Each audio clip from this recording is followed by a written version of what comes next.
Hello everyone, welcome back to my channel. If you're new here, welcome.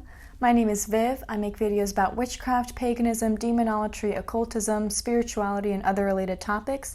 So if that sounds like something interesting to you, feel free to hit subscribe. I'm going to be talking to y'all about my experience working with the goddess Hecate.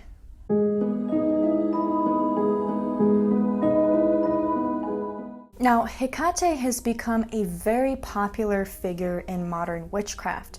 I would even say she's almost the quintessential goddess of modern witchcraft. And the reason being many, but one of them being that she is an extremely potent and powerful energy to work with and to step into. And I think that the figure of Hecate really speaks to the figure of the witch, even though she didn't really become associated as a goddess of witchcraft, as a lot of people call her now, until English poetry and such, and English literature, rather than in the classical period in ancient Greece and in ancient Rome. Hecate as a figure has always been, I think, a figure that witches can relate to. She really fits in with the witch archetype, if you will, and I am one of the people who works with her. I really think that tapping into the Hecatean current of Hecate and Hecatean witchcraft really changed my life for the better.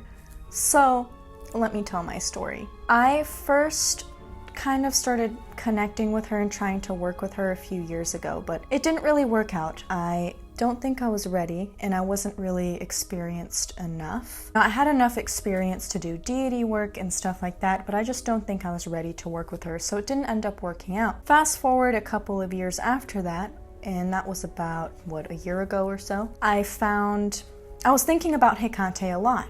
I suddenly started just dreaming about her, having thoughts about her, kind of thinking about her more. And oftentimes that's sort of a sign that something's up.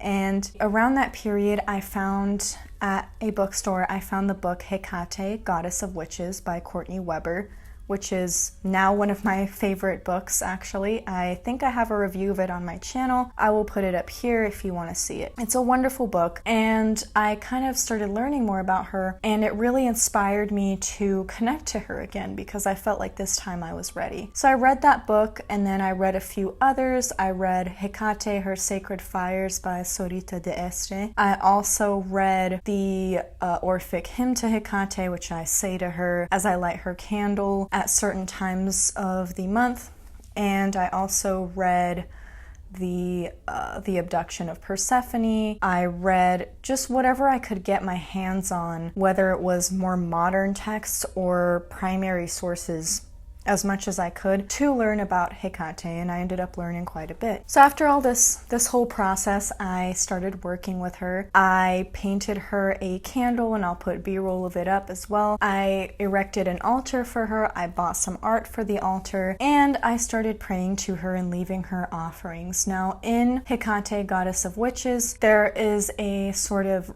ritual where you do on the full moon, at least the first 3 months of connecting with her, where you gaze at the full moon and chant her name repeatedly for 10 minutes.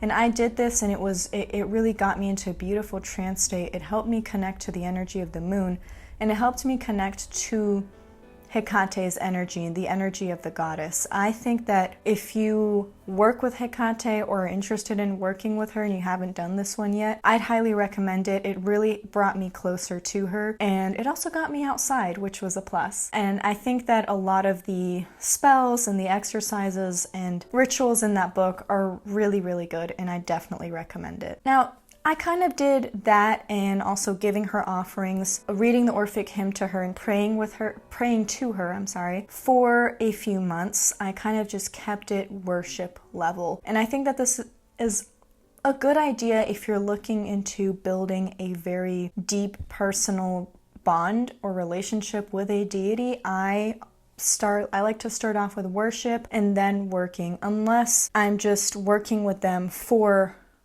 one working, and then that's the end of it. And that really depends on the deity. Some deities are completely okay with that as long as you give them offerings and are respectful to them. at least in my experience, in my sort of gnosis, I guess. And some of them will kind of require that you build more of a bond with them. And with Hecate, I didn't feel like I was required to, because I didn't set out to work with her on a single spell or a single working or a single goal or anything like that. I set out to work with her because I felt connected to her and because I wanted to connect with her and build a bond with her and tap into that energy. Now, as I worked with Hecate and as I really started building that bond and feeling her presence, I noticed some changes in my life. I kind of went through like an upside down phase or a tower moment kind of phase for a month or so, where my life just, everything was shifting, everything started changing, different paths started opening while different ones started closing, and it was also really a test of my strength and my resilience. It was a difficult time that ended up leading to better things, and that is a pattern you will see working with Hecate. And if you work with her for an extended period of time, you will have multiple of these. But for me personally, I found that my first tower moment kind of period where she was like, okay, I'm gonna change this, I'm gonna change this, gonna take this out, gonna do this. I felt like that was the most intense one, and after that, it happens, but it is not as earth-shattering. I wouldn't say it was so earth-shattering like, you know, the TikTok stories where people are like, yeah, Moldavite burned my house down, killed my parents, shot the family dog, and robbed a bank and framed me, when that whole Moldavite trend was a thing. It's not like that, but it is very...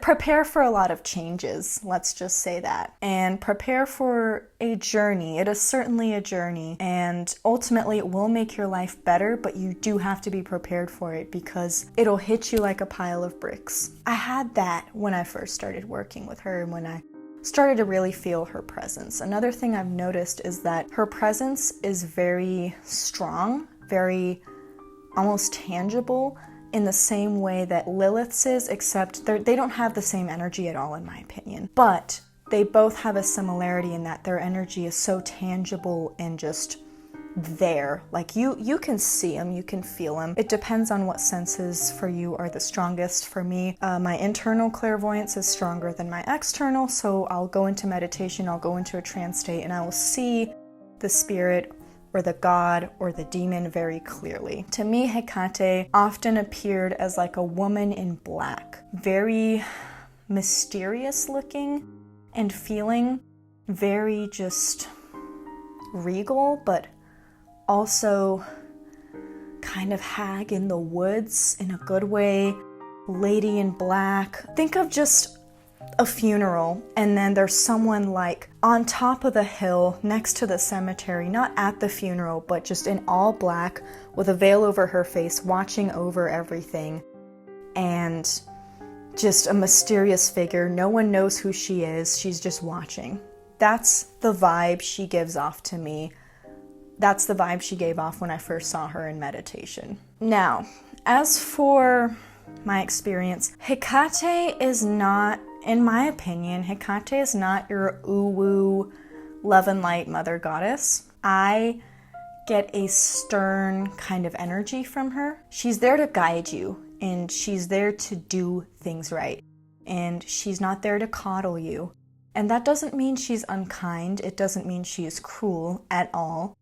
She has a kindness to her, but it's still a very stern, very commanding energy, in my opinion. I don't know if other people also have this experience. You can let me know in the comments. I do know a couple friends who also have this experience with her being very stern and like a teacher almost.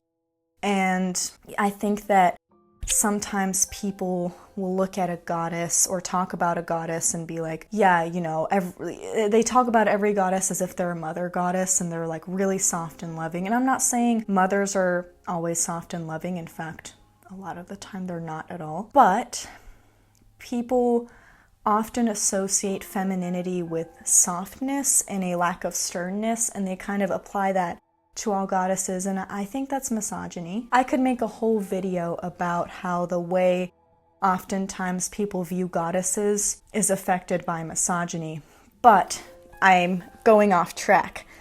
Hecate is not soft or lacking in sternness or any of that. She is stern in my experience. Of course, I'm not forcing my experience on everyone else.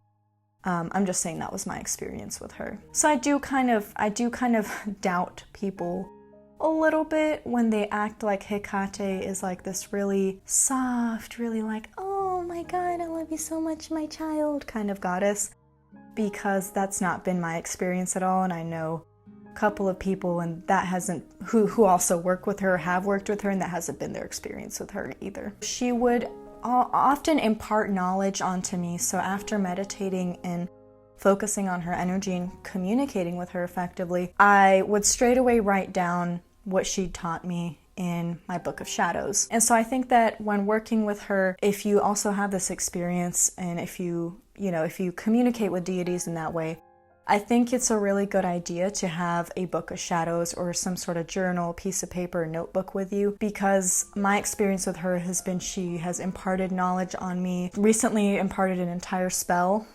road opening spell, which stuff like that. So I think that it's a really good idea to have a journal or something on hand for when that happens. I also found that there were times where her presence would taper off and she'd be sort of gone for a little bit and then she'd come back. And I've spoken to a friend who had the same experience, and that was really interesting to me because I had this exact experience where Hecate's presence would taper off and I'd be like, where is she? Like her presence isn't as strong, and then it'll come back all of a sudden and it'll be normal again. And I don't know if it's the moon phases or if it's just her doing her thing. I am probably going to have to do a little bit of observation, writing down times where her presence isn't as strong. Of course, it's difficult to sort of empirically calculate these things because it's based on feeling, on whether or not I feel her presence, right? So it's not exactly like a scientific experiment, but it would still be, I think, a insightful observation to make that if I ever do it, I will get back to you guys on that. Overall, working with Hecate really changed my life for the better. She opens a lot of roads, she gets rid of a lot of obstacles and changes a lot of things in life. She is stern, she is wonderful, she is powerful, she's badass. Honestly, she blows my mind. She is truly such a powerful force to be reckoned with, and if any of you have worked with Hecate and any of my experiences resonate with you all, please don't hesitate to let me know because I'm really interested as to who experiences the same things as I did versus who did not. Anyway, that is all I have for you all today. I hope you all enjoyed this video. If you did, don't forget to subscribe and like and comment and all of that. All of my links, my Patreon, Instagram, Ko-Fi, TikTok, everything will be in the description. And if you want bonus content, you could check out my Patreon. If not, that's okay as well. And yeah, I hope you all enjoyed this video. Let me know if you had any similar experiences. If you watched till the end, I love you. Thank you all very much. Blessed be.